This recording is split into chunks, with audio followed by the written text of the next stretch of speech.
Beyond Ourselves by Catherine Marshall. Chapter 15. Afterglow. It was the afternoon of May 1st.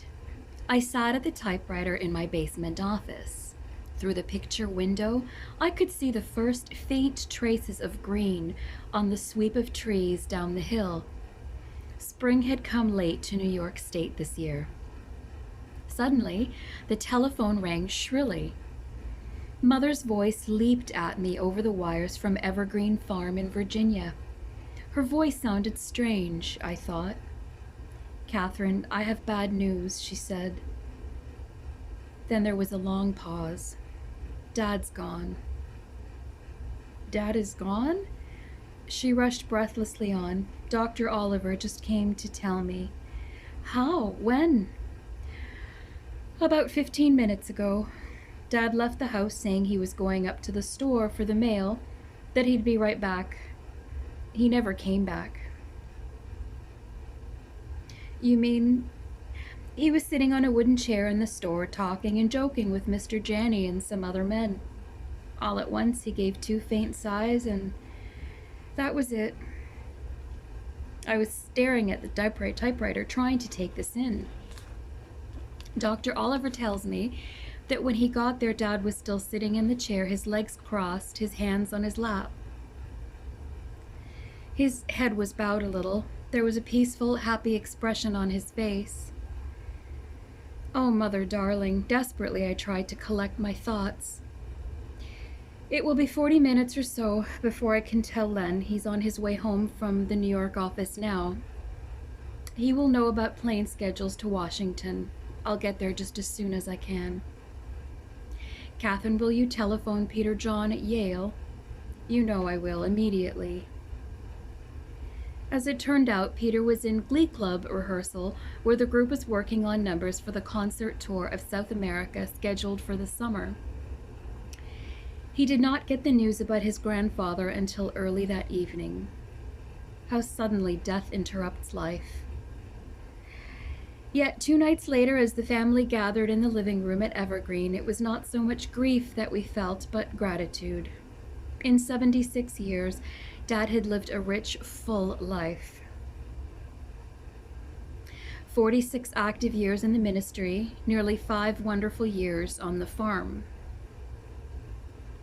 Dad had lived to give his blessing to Leonard Lasourde and me by performing our wedding ceremony on November 14th, 1959, in the little Presbyterian church in Leesburg, Virginia.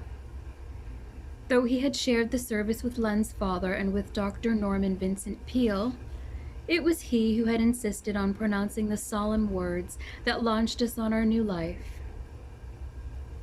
"By the authority vested in me as a minister of the Church of Christ." A lifetime dream had been fulfilled the preceding summer in a trip to Europe to see the Passion Play. And at Easter time, as if to round out his last year, every member of Dad's large family had been gathered around him, including the 3 new grandchildren, Jeffrey, Chester, and Linda Lasourde.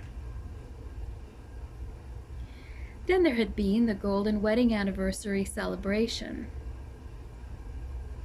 Just a year ago, the old farmhouse had glowed and shone and overflowed with friends, some of whom had driven long distances to share Mother and Father's joy. Exactly a year later, on this 3rd of May, Mother had memories that blessed and burned. On this, the evening of their 51st anniversary. Mother could not bear the thought of leaving, at the impersonal funeral parlor, the earthly form that Dad had cast off. That was why the casket was close by now, in the farmhouse where our family had gathered. But how wonderful it was, Mother said, that John had all this last year. We spoke of our gratitude, too, for the gracious small providences of the last hours. How hard it would have been for Mother if she had been alone with Dad at the end. And what if heart failure had occurred at the wheel of his car on the way to the store? He had been spared invalidism, too. How he would have hated giving up his projects. To the end, he was busy with them, and we began enumerating them. Only 3 days before, he had finished building a wagon bed so sturdy that he wondered if the farm tractor could haul it. And then, with as much delight as a small boy with a first wagon, he had painted it bright, shiny red.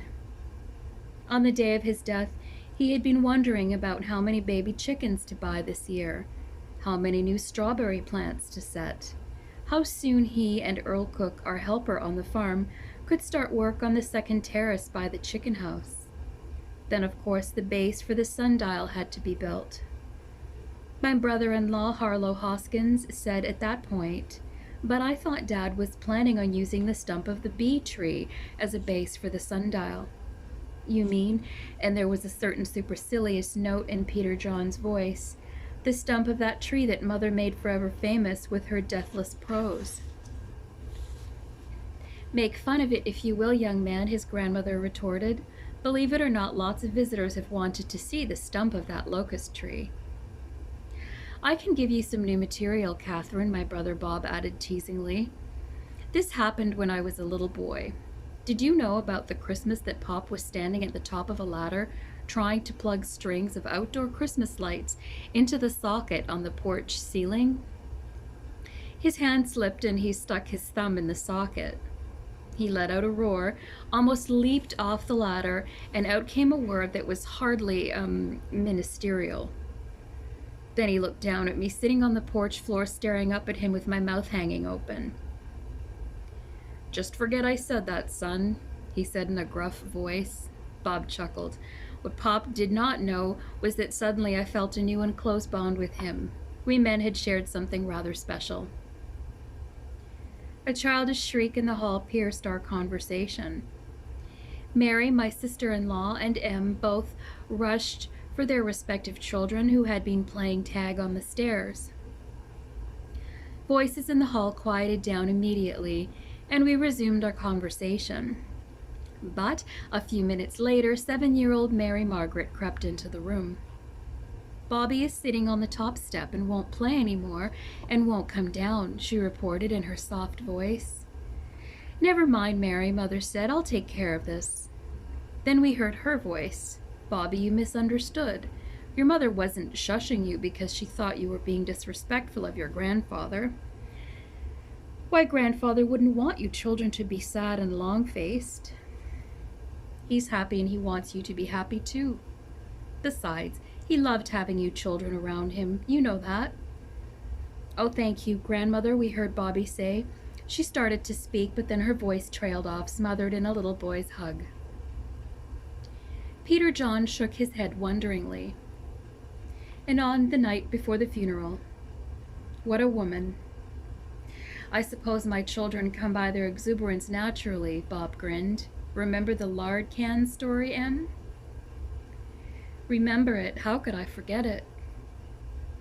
Then they both started talking at once. I looked up at Peter Marshall's portrait. It was easy to imagine what he would be saying at that moment. Same old family, haven't changed a bit. Peter John observed, "We need grandfather's booming voice to referee." "All right, Em," conceded. "I'll pass. You tell it, Bob." Well, Father was always immaculately dressed before he went into the pulpit of a Sunday morning. If possible, he liked to wear a flower in his buttonhole. On this particular Sunday morning, he was wearing a freshly pressed white suit and white shoes, the only pair of white shoes he owned. Just before leaving for the church, he headed for the back garden where he knew some ragged robins were in bloom. What he didn't know was that Em and I had booby-trapped the garden. We had begged empty lard cans from Mother, big ones, 15-pound tins. Then we'd sunk the cans in the earth, filled them with water, and neatly laid twigs and tufts of grass across the top to camouflage them. "It was a dirty trick," Em muttered. Anyway, Father walked right into one of the traps set in the middle of the garden path. Em and I heard him bellow like a wounded bull, and we ducked for hiding places.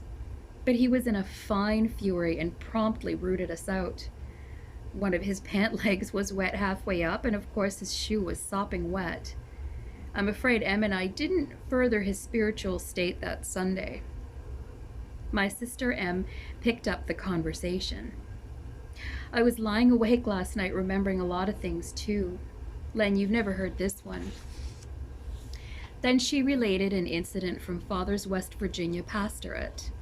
One day, he had been seeking out a newcomer in town who worked in the roundhouse at the Baltimore and Ohio railroad yards. When Father finally located the man, he found him repairing an engine.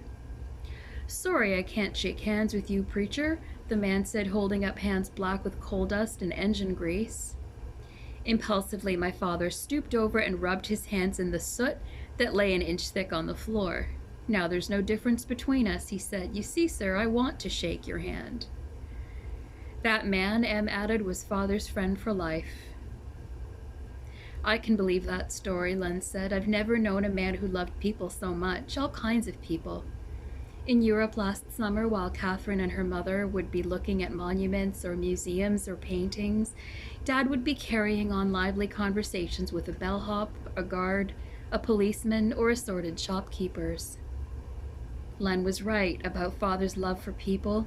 How wholeheartedly people responded was dramatized for us by this incident among many. Frank Scott and others from Dad's Eastern Shore church drove all night to get to the funeral. Mr. Scott is a farmer and a man of few words.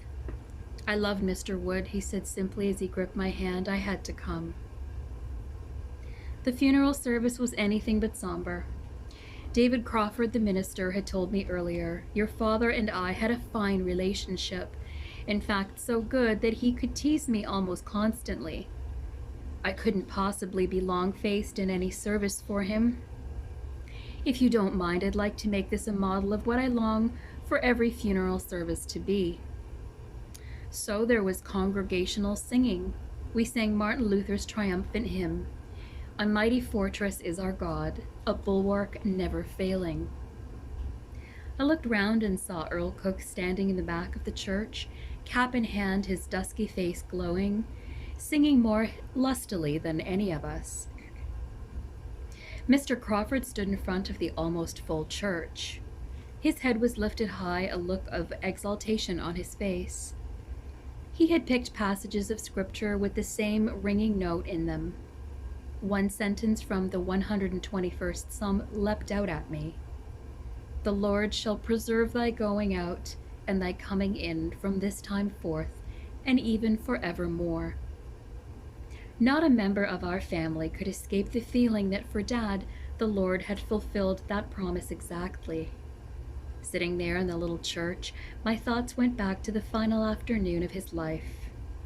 "I'm going out for the mail," he had said. "I'll be right back."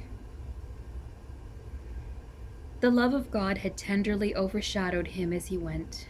The end must not come at the little single land bridge abutment. No, not there. Nor at the sharp bend in the road by the Quaker meeting house.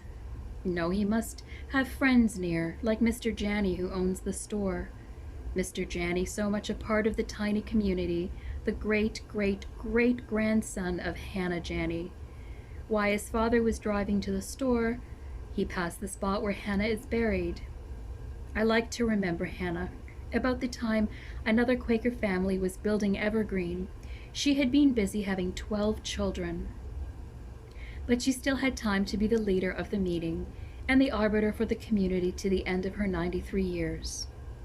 Yet somehow it was fitting that it was Mr. Janney who had been with Dad at the end. So if the Lord had preserved Dad's going out in that minute,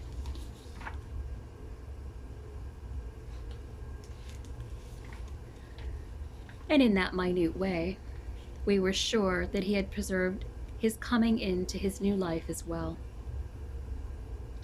That was why we could not be gloomy during the 50-mile ride to the cemetery. The procession traveled over the new George Washington Memorial Parkway, where the first glimpse of Washington is the spires of Georgetown. Across the Memorial Bridge, where the gold Italian statues glitter in the spring sunlight. Circle the Lincoln Memorial and let the eyes rest on its white symmetry. Surely the most beautiful building in Washington.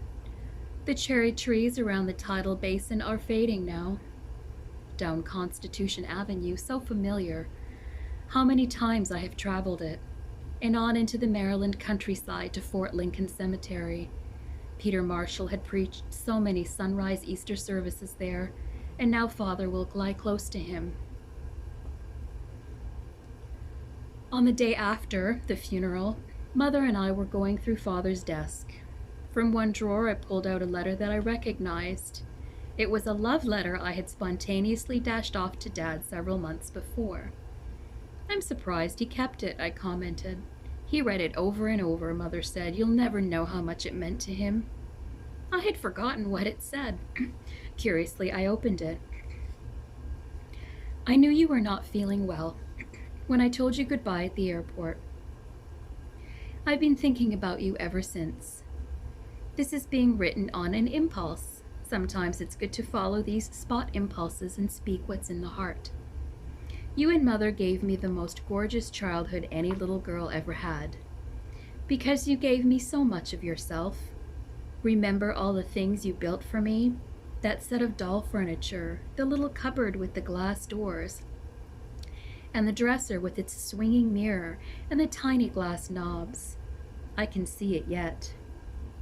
Then there was the house in the cherry tree you made for me, and the croquet court with lights strung overhead. These were the myriad ways you entered so deeply into the lives of us children. But of course, the greatest thing that you and Mother did for us was to bequeath us the sure knowledge of the love and goodness of God abroad in the world. Am I getting too sentimental? What I really want to say is you're very dear to me." Slowly, I returned the letter to its envelope and put it back in the drawer. I was glad that I had followed my heart and written it. Then I picked up Dad's final bank statement. I could scarcely believe what I was seeing. It was a 65-cent balance. Well, it's true that you can't take it with you, but who ever heard of anyone coming out that even at the end of life? How typical of Dad. He never did have any money. The salaries of preachers in small towns are notoriously small. Yet always he had been supplied with every need, even to a college education for each of his children, an evergreen farm for his retirement. His 65-cent statement somehow seemed right. Father's life had taught me the one thing that really matters: human relationships. The bonds that unite families and friends are not forged for a little while, they are for eternity. They stretch across every boundary of space and time. They twine and intertwine from one generation to another, weave and interweave, priceless beyond measure. They are something to be cherished, to be fought for, to be kept intact at all cost. People with their fears and their foibles and their dreams. People with their struggles toward faith, with the pain and the exaltation of their pilgrimage. People with personalities that live on, growing, learning, loving, lending helping hands to others. People, that's what life is all about. Mother broke in on my soaring thoughts. Her mind was darting ahead in several directions. Probably the baby calf will be born in a few days. Oh, and Catherine, we must let Mrs. Ten Wold in the Netherlands and Ray in Vienna know as soon as possible about Dad's death. Oh, and I've been thinking there are some fine young people down at the orphanage in the Valley of Virginia. You know, it might mean a lot to one of those high school boys to live and work on the farm this summer. In her eyes, I saw the promise of the future.